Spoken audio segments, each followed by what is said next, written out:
horse drifted alarmingly in the betting was, fenced in the morning, continued to drift. It was late on the exchanges to lose. It was something you'd see in a Dick Francis novel, Charles Buttons. The ground is soft. It's heavy. It's soft on times. It's heavy. Okay. Hello and a big warm welcome. As usual, it's the Sunday sermon, and a show you can't do without.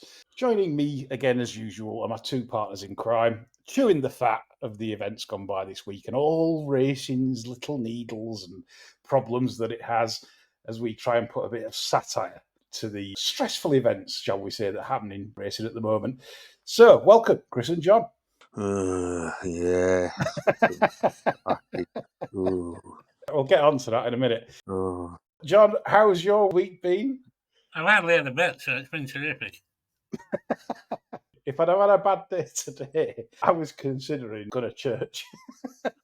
I'd become a devout Christian to see if that'd change luck, so I could net with God on my side. More like you'd been ended up killing yourself and bursting into flames the minute you walked in the fucking place.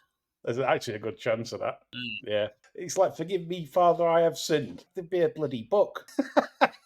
It's no good for me. No, not good at all. No, we're all going to hell, aren't we? If I went to confession tomorrow, I'd miss fucking Cheltenham. That'd be a good thing. Probably would, yeah. Yeah. Right, let's get on to the show, and we'll start off as usual by going through the racing review. We're going to look at Friday and Saturday at HQ, hopefully offer some decent opinion, and discuss the horses like Lion in Winter. I know John's got some opinions paddock-wise from Friday, but I hope he has. So we shall start there. Friday was the Fillies Day. In terms of racing, that's how they tend to do it. Lots of fillies races, which we all love, I'm sure. We'll look at the Oh So Sharp, John. Obviously, us as a betting service, we put out Cathedral, and lo and behold, that got chinned by a 25-1 Aidan O'Brien second string that looked as though prior to that win was running with its legs tied together. Just a bit more street savvy, really. Hard bitten, hard runner, I would suggest. Cathedral's coming there off a maiden win. And it was just like the last 100 yards where you may be a well-seasoned tough bastard, sadly. Yeah, I think on second start, it were a bit much for Cathedral, weren't it? And plus, I felt she got dragged into a little bit of high-tempo thing, tracking the Haggis one, because that was going way too fast, I felt. I haven't seen any numbers, but that was me gut feeling. I've got a feeling you're right on that. I haven't seen the numbers yet either, but that was my gut feeling as well. Going forwards, we haven't seen a Group 1 filly in that, have we? I don't think. No, I think Flake pegs it where it is, really. Yeah, 3 lengths back in third. I thought Haw ran well in fourth. Yeah. How do you pronounce that? Is it Troyer at Ed Walker's? Yeah, it's Haw, isn't it? Is it? That's what it means. So I'm just calling it Haw. What? Haw as in? Yeah, W-H-O-R.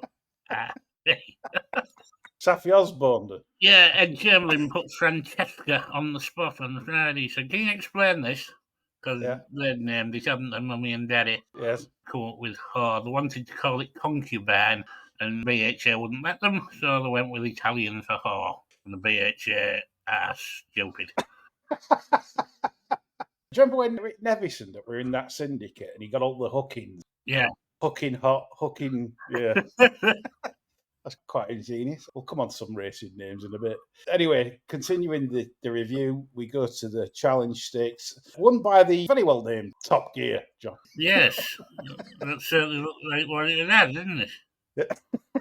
It was mightily impressive. At the time, nothing spectacular, but nevertheless, don't necessarily measure the performance. So, say no more on that. The French got some carrots there. The Japanese owner. Now, I wonder if the Japs have got some good stuff, haven't they, John, when they got a Maidan and things like that. I saw a French article, they don't like this in Newmarket. I thought we'd been transported back to 1976. When they got it back then, yeah. The French had amazing records. Angel Penna.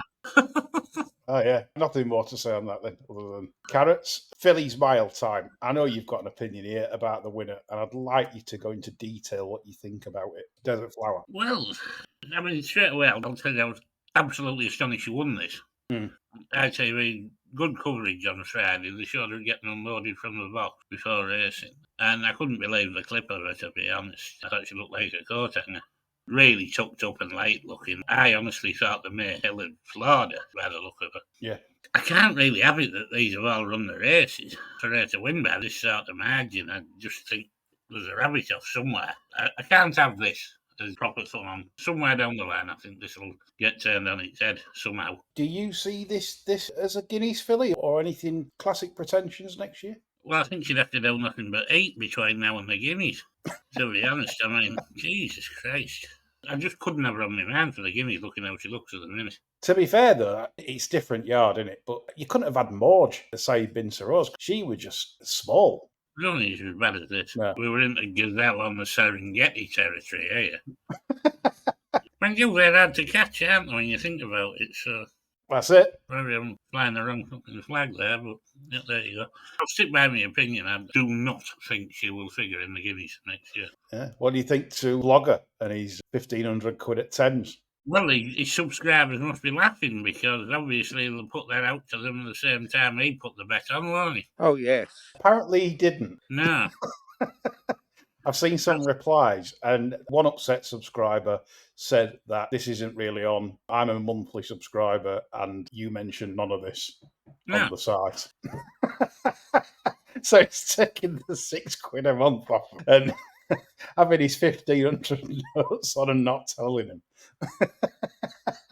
Oh dear. Tom and Jerry stuff, isn't it? If you want to follow that fucking balloon, you deserve all you get, in all fairness. This is it, though. He's Marmite, it seems, on racing Twitter. James Knight, for example, says he's good for the game. Anybody that's on the boatmaking side, I think he's fucking fantastic for the game because he's telling everybody to bet like fucking baboons.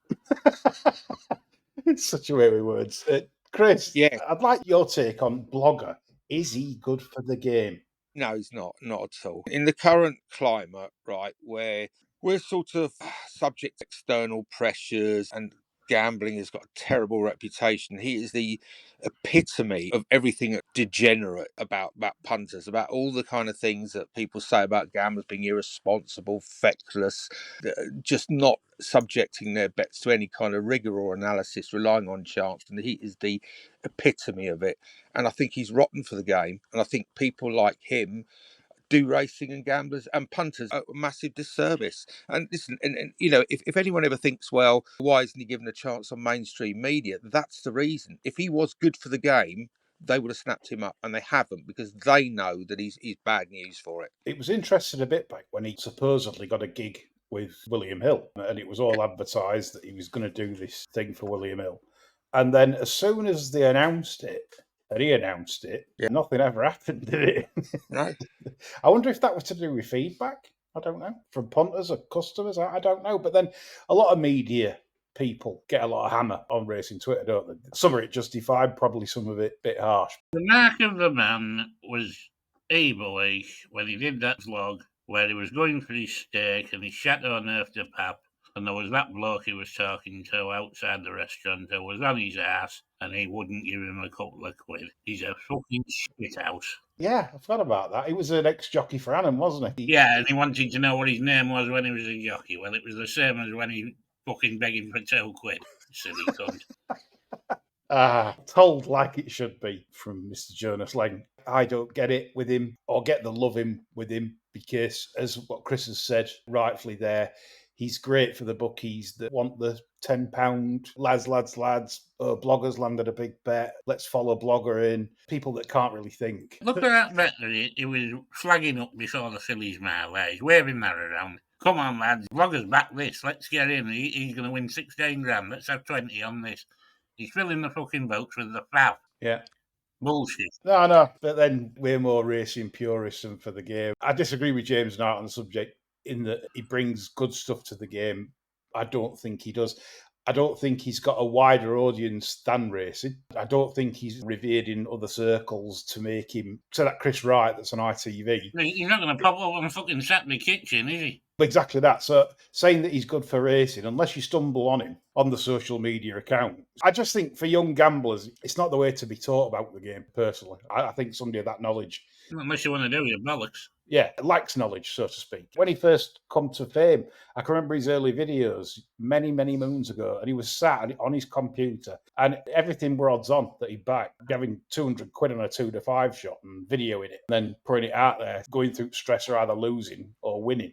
I just thought, well, anyone can do that. Anyone can just walk up, pick a really short price fav that's a high profile horse, back it, and then video it, and fair play to him. I don't want to sound as if I'm at all jealous, Chris. No, not at all, not at all. I don't like that style of broadcasting. I just don't like it at all. It's just not me. I think it's everything that's sort of crummy and mediocre. I think it's shit. I think it's just total rubbish. And look, he's conspicuous. He's a middle-aged man. He's not a youngster, is he? Notion that he's sort of part of the very youngest type of race go. He's not. He's sort of bearing down on middle age, and I think it's slightly tragic, actually. But look, there are lots of people that like him, and fair enough. Let's come on to Saturday then. We look at the Sazanovic first. Chris, this is a dreadful thing happening. I'm going to say I'll take a step back here. Yeah, and punters, one of the best backed horses of the day was Manxman in the Cesarovic, going off around 7-1. I think bits of 16 and 14 were available last night and a bit less this morning, but very, very well backed. And of course, was chinned right on the jam stick by Alphonse Legrand, ridden by Jamie Powell. Now, that's all well and good. You have some good and bad luck. However, Alphonse Legrand received 10 smacks from the pilot and is now facing a hearing at High Holborn on Tuesday where he is almost certain to be chucked out for too many smacks. Now, this doesn't affect the result for punters, so punters won't get the second place first. Chris, what's your opinion on that in terms of rules? Oh, I think it's a load of shit. I think it's one of those rules you either ignore it completely, or if they're going to chuck the horse out, or there's a kind of an infringement in terms of the number of smacks, they've got to throw it out on the day. All this notion, well, weighed in for betting purposes, but go to Portman Square a week later and get it chucked out. I think that's nonsense. And I think people feel cheated, don't they? Punters like me that back the fucking second beaten a nose. And I told you earlier in the week, I said, this is going to get beat fucking nose. And it did, didn't it? If I was only that sort of accurate with everything else, I'd make a fortune. I just knew it was going to get beat, and it fucking did. And a terrible look for the game. You got Tony Martin and training the fucking thing. I think it's awful. I think it's just dreadful. And I fucking hate racing. Put that out there. I just hate it at the minute. It's just such a cruel undertaking, and that cruel endeavour. It is for Manxman punters for sure. So, John, where do you stand on this? What's your take in terms of should this have been demoted on the day to say for breach of the rules? No, it shouldn't, because the rule shouldn't be there in the first place. The BHA are entirely victims of their own stupidity here. Get lunch on Tuesday, though. Well, yeah, of course. I'm not surprised that this has happened eventually. I mean, I thought it was only a matter of time before we had a high-profile winner that was going to get chucked out. The fact that it's won by a nose as well with so many smacks is just going to add to the controversy. They brought this rule in, they knew exactly what they were in for, and they still went ahead and did it just in order to appeal to people who aren't even watching the fucking race. Yeah, and amen to that. It's absolutely pathetic, and there's no going back from it because they've got a numbers of smacks. And the more you see from this organisation, the more you just despair that they have any sort of authority in this sport whatsoever. Yeah, Nick Davis said to me today that the thing is, you can't change the rules because you could theoretically have 10 smacks on a non-trier.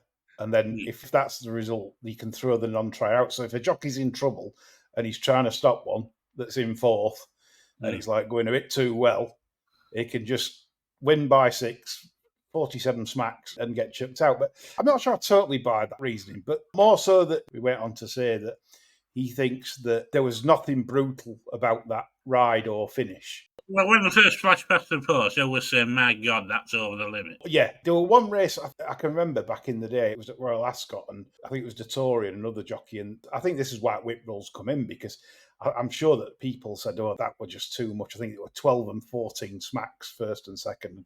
That did look brutal that day. So I don't agree with the rules at all. The rules based in utter stupidity anyway. You can hit a first-time 2-year-old out as many times as you can hit a 7-year-old gelding in the Harwich. It's bollocks. Yeah. These are not horse people doing this. They're just people that's hell-bent on ruining the sport. In total agreement with that, John. You're right there. They're not horse people. They live in their own bubble in the real world, but it's their own bubble. And they're looking at the animal rights groups, the people that don't want... We're looking at the sport from a view of people who will never be appeased and will never, ever support racing. No, you called it a long time ago, and it won't stop here, because the next incumbents coming in will probably lessen the amount of cracks and things like that, and never goes up. Because it'll be something for them to do. Whoever comes in next won't want to do anything radical for the benefit of the game, so probably one of the first things they'll do is lower the amount of smacks just so they look like they're doing something. Because these bad rules are in support of Chris and Manxman's backers today, I would bring in a rule. The rule's 6, yeah? So if they do more than 8, yeah, then that's disqualification from punting as well immediately after the race, like you would a steward's inquiry, like for clerk of the scales or anything else. It is ridiculous. I get the point. People that's back Manxman today, they're clinging to bad rules, but they're the rules. So to me, you've got to have common sense. And if he's 4 smacks over, has definitely cost Manxman the race, like a steward's inquiry. It's same as a bump or a hampering. If Alphonse Legrand had a bumped into Manxman, say, near the line and knocked it off stride, Manxman gets the race. That's the rules. So you've brought the rules in, as ridiculous as they are. I would say a jockey can make a mistake for 1 or 2 because half of them can't count. They can't spell half of them. Asking them to count's difficult. But 10, you kind of know that you've done a bit OTT. The trouble is, how many people are you going to put off the game? Imagine that result had gone the other way. Manxman wins by a nose, well backed. Good public gamble, shall we say. And he's had 10 smacks. And they chuck him straight out. How many people that back Manxman are going to want to be carrying on playing on this game? Exactly. That's the problem you've created. Not you've created, but the BHA have created by these ludicrous rules. This is it. They've turned the sport into a farce. You back the winner at 7-1 in one of the most difficult handicaps of the season. You're going to collect, and then no, you're not going to collect. No.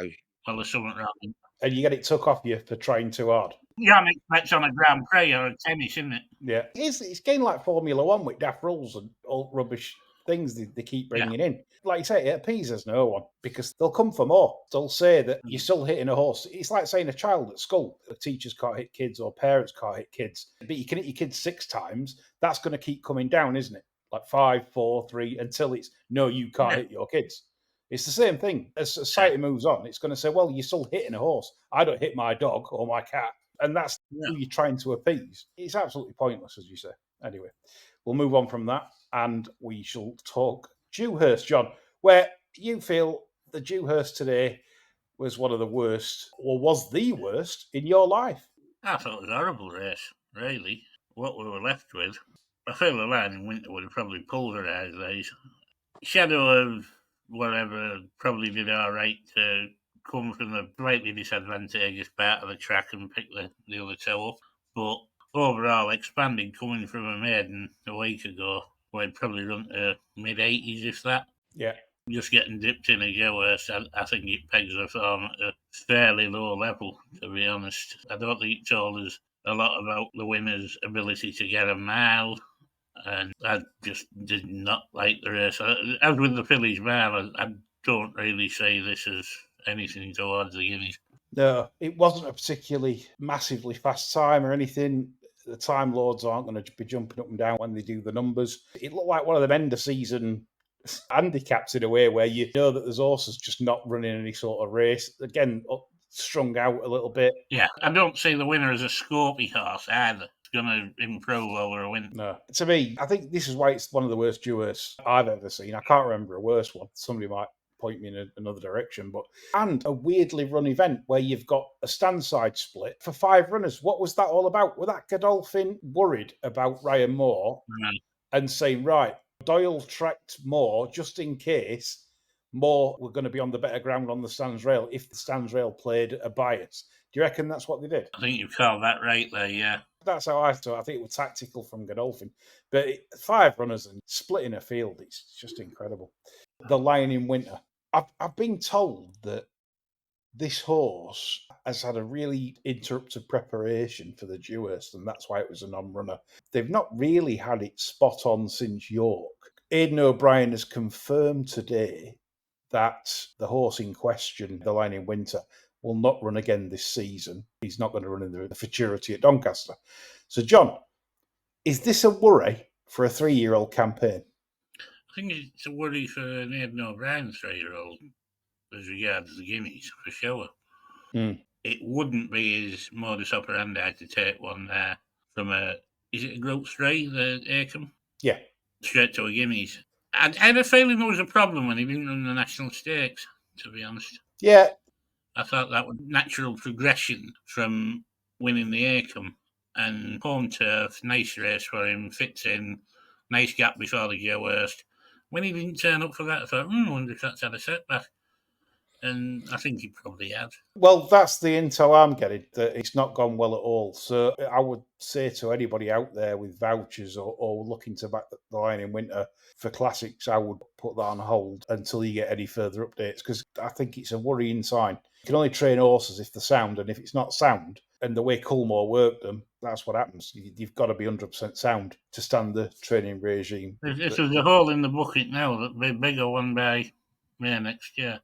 Depending on what it is, it's one of them. If it's a problem you can sort, it's one of them that it's a continuous niggle and it requires a little bit of surgery or something that it might just be that. I don't want to speculate that this is another Desert Crown or anything like that, but it's one of them that you think, well, this might just need time.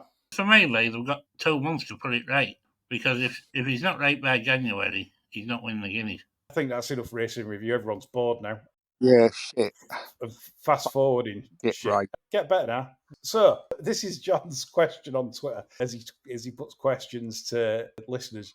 And he says, back to the auctioneer, get the book one sales. Was he a cool dude or an ignorant cunt? John, what do you mean? Well, it's just desperately ill-mannered, isn't it? It's like, well, you know I am, and you only need to look over here when I'm facing you, because otherwise I'm just going to turn my back on you as I'm not bidding. Yeah. And the whole imagery that AMO projects, you've got him there, you've got Alex Elliott and the gang huddled round Kia like a pack of dogs trying to get the last lick of a bitch's ass before she goes off heat. The man himself there, his tactics only facing the auctioneer when bidding, missing false steps aplenty from his purchases as they totter around the sales ring, and he's there to take on Coolmore. It's like a Yorkshire Terrier going into a bear pit thinking this looks easy. Magna's got about 1,000 years of horse experience in his own head before you get to his team, made up entirely of Irish horsemen. Yeah. Who have pure equestrianism running through their veins, and Kia's surrounded by posh boys, yes men, spivs, lackeys, and a son with a hairdo Dame Edna would raise an eyebrow at. I know where my money's going if there's any betting on the outcome, anyway. This is good. I like it, John. So coming to Chris. Yeah. AMO Racing, Chris. Yeah. I've spent 19,575,000 on 17 purchases at Book One. 5 of them are fillies. I don't think it's much of a secret, but he is being bankrolled by the current Nottingham Forest chairman. I don't think that's a secret at all in terms of in racing. The Forest chairman's been rather coy about his involvement, but as we've seen from AMO's racing involvement so far with regards to Tattersalls and accounts that were overdue on AMO Racing Limited, this is public domain, and the losses, etc. I find it remarkable that Kia himself would be single-handedly funding £20 million of purchases at Book One. Yes, it's curious, isn't it? I don't know what to make of it, really. I mean, I know kind of the conventional view is that they want to have a crack at feasting on racing's top table, but part of me thinks this guy's come from nowhere. And these are stratospheric sums of money. I just don't know. I mean, part of me, you have to be careful what we say, but something doesn't smell right about it. And I think listeners will work out what I mean. It's just, don't know, there's some other agenda in play here. And I'm not really sure what that is. My theory is that I think what you said about him wanting to be one of the major big players, I think it's accurate. I'll tell you why I think that. Okay. That with Godolphin, who have spent quite a bit at this sale, they've been involved. But as a rule, they're running more horses in America. They've got an operation in Australia.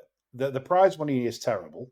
I've said for a while, there's room for another one at the table because Culmore have got it by the absolute short and curlies. He's a football age. He's probably got a big ego, would you say? Wanting to succeed, wanting to be at racing's top table. And with him purchasing 5 fillies, I believe 2 of which are really big blue blood types. John, is this something that Keir wants to establish himself as a breeder? I think having a big pile of money, no matter how easy you get it, always gives you an inflated opinion of your own capabilities. Yeah. Yet again, I found that mainstream media fawning over it quite sickly, to be honest, because You're absolutely nauseated. yeah, they don't see any potential problems with this. But we know what football owners are like, or some of them. Once they've had enough, or once things start going wrong, toys come out the pram, they sell the club, they move on. And it just feels like that to me. And it's only opinion. If he goes the same way as Shilton and Mason, he'll be asking the government to set up a bloodstock agent commission, won't he, to stop bloodstock agents letting you spend too much. Well, yeah, no affordability checks, of course, at Tattersalls. I got an interesting post on Twitter today. Mark T pointed out, we talk about people in racing are absolute vultures, Chris and John, right? The John Dance dispersal sale back in May this year, the 1st of May. Yeah. A bloodstock person he analysed the purchases. He said that they went far too cheap. He got book 1 yearlings, book 2 yearlings, and he analysed them and said they'd all gone way too cheap. Was that a massive stitch up? No, I don't think so, because what you tend to find is the majority of these book 1 purchases, it's like when you're buying your car, the minute you drive it off the forecourt, the value starts to plummet. Yeah. It's the same as these things from book 1. I mean, imagine the Ferrari if he'd announced that one of his 4.3 million purchases was going to Jeff Harker's. How much would it affect after that? Yeah. No disrespect, Jeff, but whatever he decides to do next with those horses isn't going to add value. No, we're going to move on from that, but it gives you an uneasy feel, doesn't it? This is a mass amount of money to shell out in one go. 17 purchases. How many of those 17 purchases will make the track? It's not going to be 17. Well, put it this way, if I wanted to be a player and I was going to invest that kind of money, I'd be beating the path to Culmore and saying, right, you can put me in with Westerberg. You've more chance there, I think, yeah. But then Keir maybe wants to do it on his own. I think that's the thing. Yeah, well, many have tried. They have indeed. Come on, some racing questions. Colonel Braxton being on. If UK racing ended, as in betting's knackered, the product's knackered, can Irish racing survive? Yeah, probably, because we're a global sport and it's only really under threat here, isn't it? To be fair, because there's only got the Gambling Commission breathing down our necks. I think that's a little bit inaccurate. I speak to several Irish punters that have the same over there, despite it not being regulation. It's kind of very bent with the books and what they're doing. So from a betting perspective, I'm not so sure it's that different a landscape in Ireland right now. Maybe Irish listeners will get in touch and let me know that. I think the racing industry is so important to Ireland, though. I could see the government stepping in and being radical if racing collapsed in this country. But you say that. They've tabled a motion to ban gambling ads in Ireland, and it's passed. This is it. I think there's a lot of player foot here that's quite odd. And Colonel Braxton, personally, I have got no opinion either way on that, because I honestly don't know how mad this entire situation is going to get. So sorry about that. Unusual for us, from me, it's to sit on the fence. John thinks it'd be okay. For me, I think we need more time to work out the answer to that. Tony Harding's been on. He said, all the bookies say racing doesn't bring them new customers to the game, but sports and slots do. On that basis, if they banned all gambling ads, would racing benefit? What's the logic behind that? Well, in that if gambling ads work in terms of attracting punters to a product, like a particular product like football, sports betting, casinos, slot machines, because racing exists, would punters bet more on Racing Park because it's not being advertised? I kind of get that. I don't know what John thinks about it, but I don't know. It's an interesting one, isn't it? The thing for me, I agree with this sentiment.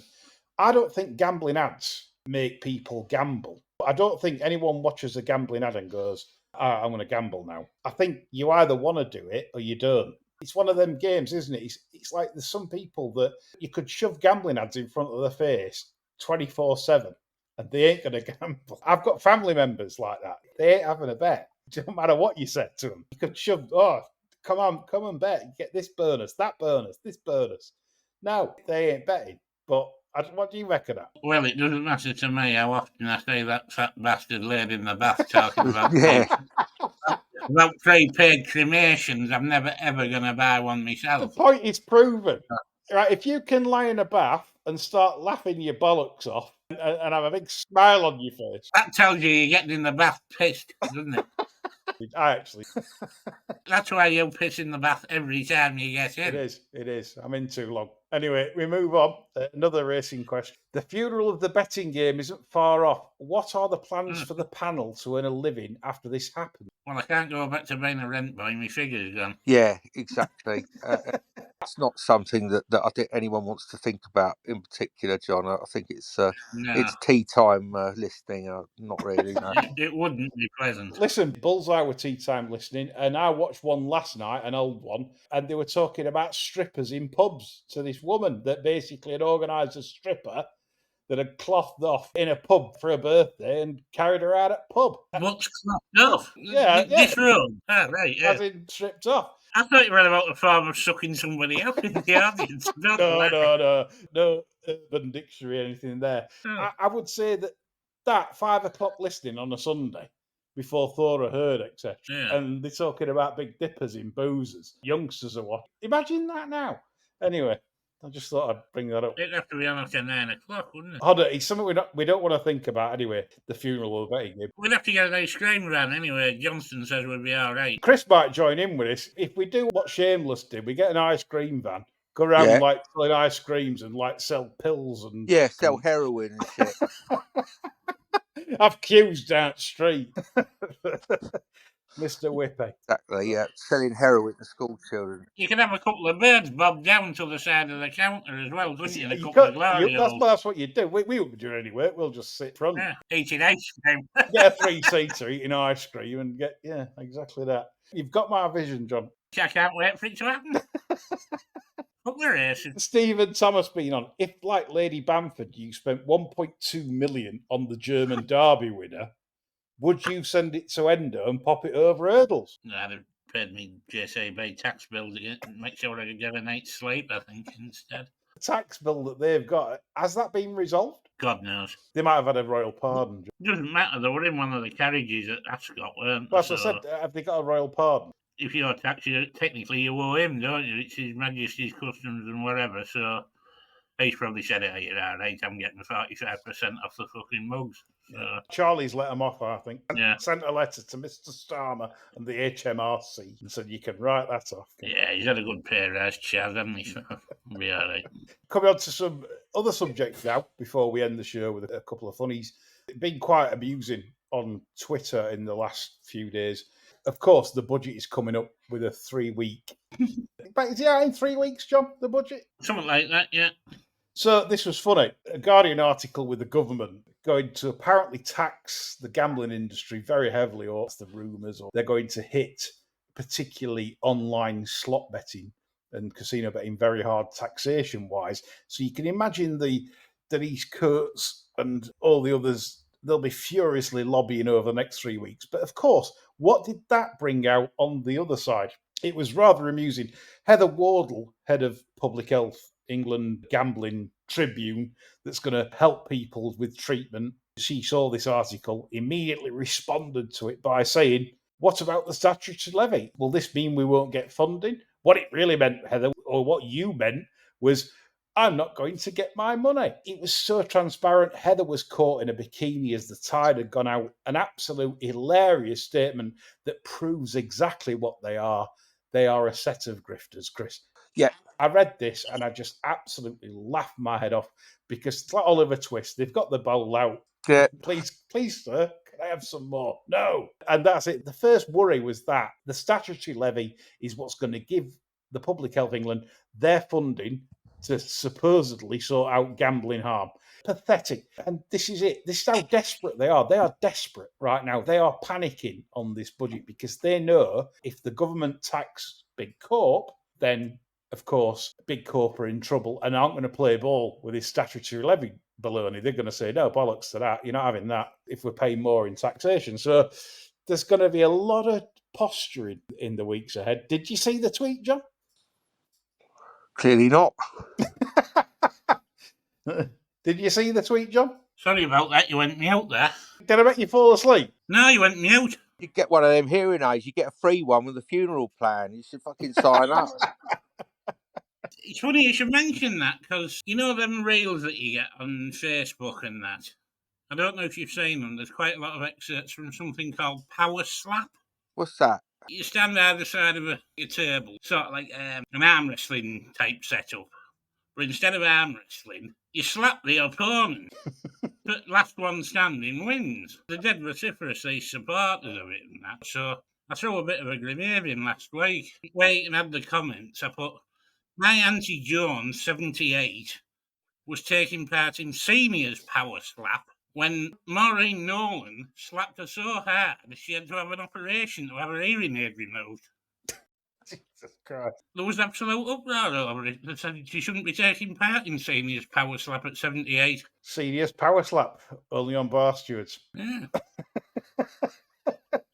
Chris, have you ever took part in power slaps? Did you have hand slaps with Ronnie growing up? The hand game where you put two hands together? I was always shit at it. I have to say, I eschewed that sort of game. My reactions are so fucking slow. They could punch me in the mouth as well at the same time as slapping my hand. So, no, didn't get involved. Anyway, Heather Wardle, etc., absolutely caught there, showing exactly what they are, the lot of them. I'm looking forward to the budget, actually. An hour and a half of Rachel Reeves speaking. She's like Stacey Solomon's telephone voice, isn't it? The point is that taxing gambling is bad and we should denounce it, even though, like, we sort of half rejoicing that they've recognised its slots. And this is the point I'm going to make now. That if me and John are at High Holborn and we're number 1 and 2 in command at the BHA, imagine that, folks. God. We'd have to break in and do a Michael Ryan. Yeah, with camo jacket, the fucking lot. Yeah. Why aren't the BHA now standing against Big Corp? Because this is the perfect opportunity. The government are coming for them, so they'll get government support in terms of protecting racing. Because if the government are wanting to tax Big Corp for slots and online gaming, they can persuade the government to leave horse racing alone, ground racing alone, sports betting alone, and just come for the slots, which is, of course, the game so far by Big Corp bookmakers has been, no, it's all one thing, it's all a problem, it's all a gambling problem, because they're protecting the slot custom, because it's what makes the most money. So why are the BHA not coming out with this? Why won't the mainstream media, look, Hislop, Chapman, Cook, Batterdead, make noise on separating the lot? Why are we just sat here, right? If racing made noise against Big Corp and slots, then what happens? The government have to listen. The BHA would get an audience with the government. And this is what is actually needed right now, because if the government themselves have identified that there is a problem with casino gambling, more than horse racing and everything else, then Racing John should capitalise on this. The trouble is, Lee, if you ask this lot to try and get an audience with the government, they'll probably end up getting an audience with Cliff Richard and end up singing along to Living Doll. Yeah. I think that's exactly what would happen. The level of incompetence is shocking. It's just extraordinary. It's just horrendous. It's so far off the graph, you can't say the graph. Yeah. I've got some decent informants from time to time. As this channel will know, we've got a lot right when we say things. I wouldn't say this is bomb-proof, so I wouldn't take it as bomb-proof. But what I would say is there is a bit more leverage in government at the moment. Someone is leveraging government against affordability checks and against punishing horse racing along with the said casino game. I can't reveal any more. I wouldn't 100% clarify that. Maybe they realise Starmer's up for a bum. A bung or a bum? A bum. He loves a bum, does Starmer. There might be some kind of hope yet. Probably not. This is where we are. Move on to some other stuff. Rob the Ripper, Chris's favourite. Oh, yeah. Excellent. He did another article today, and it was quite hilarious because again he wrote about Derek Webb, who's funded 1.4 million to the Labour Party in terms of donations from the Social Market Foundation, and that is obviously Derek Webb that is basically against gambling and wants gambling restrictions, gambling ads. Despite being a professional poker player in a past life, etc., etc., he now wants tough regulation in the UK. What his motives are is not clear, but Rob the Ripper. I'm guessing the poker didn't end well for Derek. No, I think he did. I mean, he's a wealthy man, very wealthy man. Hmm. This is it. It's kind of strange, the situation we find ourselves in, because we've got a former professional gambler that wants gambling regulation in the UK, and he's funding all the anti-gambling lobbies, the events that they've run. And Rob the Ripper wrote a lovely article on him today, all praiseworthy, of course. Now, for me, this is where Rob the Ripper, when he tries to do the gotcha pieces in The Guardian on people in the gambling industry, he won't answer questions himself. Has he received any funding off Derek Webb at all? Right? He won't answer the question. That is a simple question. Have you received funding? Now, the first port of call is, of course he must have, because he's been host at these events, these anti-gambling lobbies. Do you turn up for nothing and do it? Well, I always said I'd do the BAFTAs for nothing. If I was up. I thought you'd do some old school music awards and the Minogues were there. Well, it's possible, isn't it? Still time. If Joe Wiley can still get the gigs at her age, Yeah. I'm still in there swinging, man. Yeah, I'm bringing Chris into this. I don't want you to get yourself in trouble with Rob after your famous spat a while ago, but you find him thoroughly detestable, don't you? Yeah, people are revolting. They're just spivs, aren't they? They see bandwagon jump on it. They have no interest in minimising gambling harm. It's just a grift.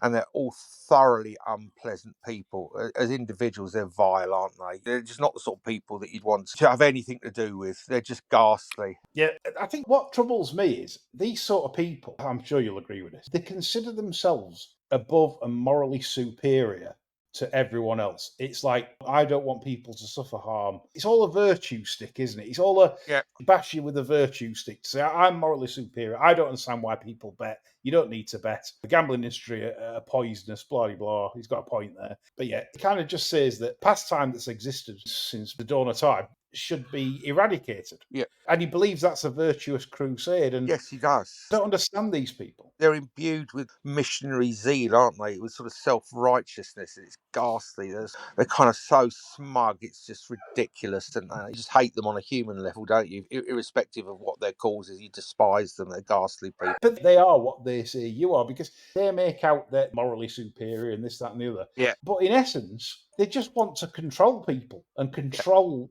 everything to their own beliefs. It's fascism in itself. They are fascists, yeah. They're fascistic in their outlook because they consider themselves intellectually and morally superior.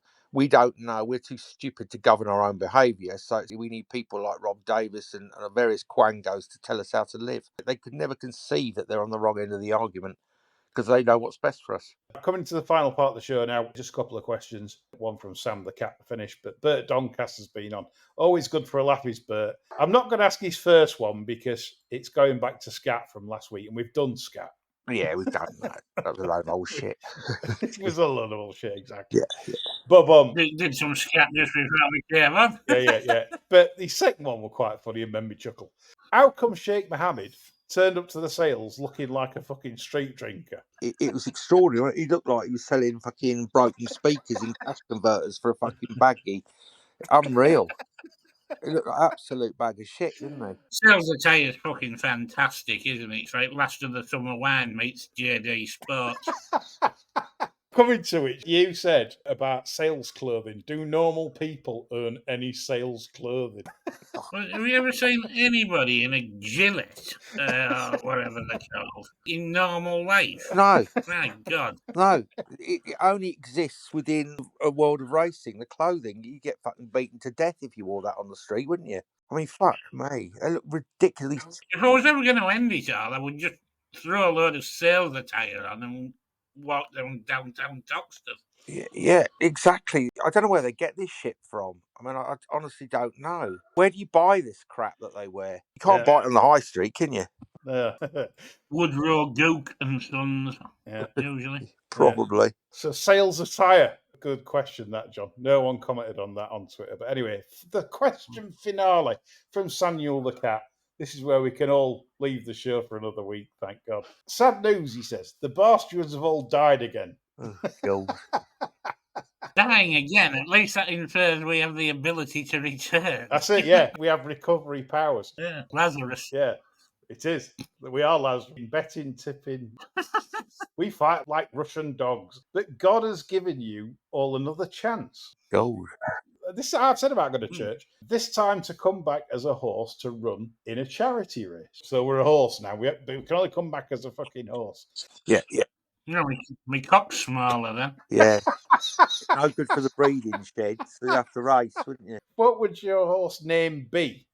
What's your charity? The trainer? And which celeb racing pundit or jockey would you like to ride? You. I'll set us off. My horse name would be All Daddy's Money. Yeah, And it'd be ridden by Megan Nichols. yeah. I like that. Because she'd give me an easy time as well in the saddle if I'm beat. I'd just tail myself off and couldn't be asked. That would literally be it. Charity-wise, charities are terrible, aren't they? I mean, look at Oxfam. Yeah. I mean, imagine like chucking money to Oxfam and they're all like, Exploiting indigenous people. Yeah, it was awful. Yeah, it was just like a fucking club 18 to 30 for nonsense, wasn't it? well, first thing on charity, anyone that you see CEOs getting 200 grand a year, Yeah. you don't chuck money to them. No. Local charities, maybe. I'd ask the lovely Charlotte Russell, go racing in Yorkshire, to nominate a charity for me. She's trustworthy. So that'd be it on that. So yes, I hope I've answered that quite well. John? As regards the charity, I would donate to a charity that's set up to assist Scandinavian bankers who've fallen on hard times in the hope of getting zero donations. And I wouldn't bother naming the horse. I'd let the public do that. I would be ridden by Liz Truss. I would make very special saddling arrangements where she would have to ride me in the manner of a feed bag. Oh, God. Visions again. These mental images. I do struggle with you, John, at times. Oh, good God.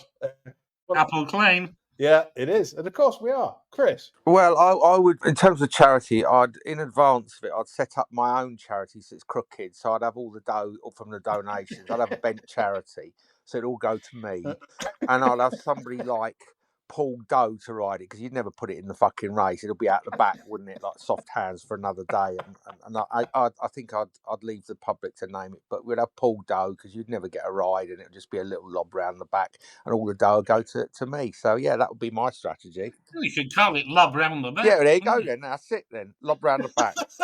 There's been some fantastic names over time in terms of racehorse names. My favourite one of all time, I thought the cleverest one, for me, was Mary Hinge. Yeah, good old Jelly Cecil. Yeah, Mary Hinge is one of the better ones. Genius, yeah. Yeah. Genius. You know, if I was still in racing now, I'd probably try and test the BHA with Tig Bits. Spelled TIGBITZ to try and smuggle that past them, yes. Yeah, I'd say it's a business of mine and Tigbit kind of thing. Just try and fool them's quite good. Urban Dictionary is easy to fool them with Urban Dictionary. They don't read that. No, No. So, Biz Profanosaurus. We'll get into that. No, the Cleveland Steamer dream lives on, doesn't it? yeah, Cleveland Steamer, obviously, and Yeah. the horse that I ran, Milwaukee Blizzard, which was fantastically named. One of the best going if you check that on Urban Dictionary, if you've not heard that before. Right, I think we've done for ridiculous stuff. I hope you enjoyed the show. That's from me, John and Chris. Love you all, and thanks for supporting us and listening. We're back same time next week. Bye for now.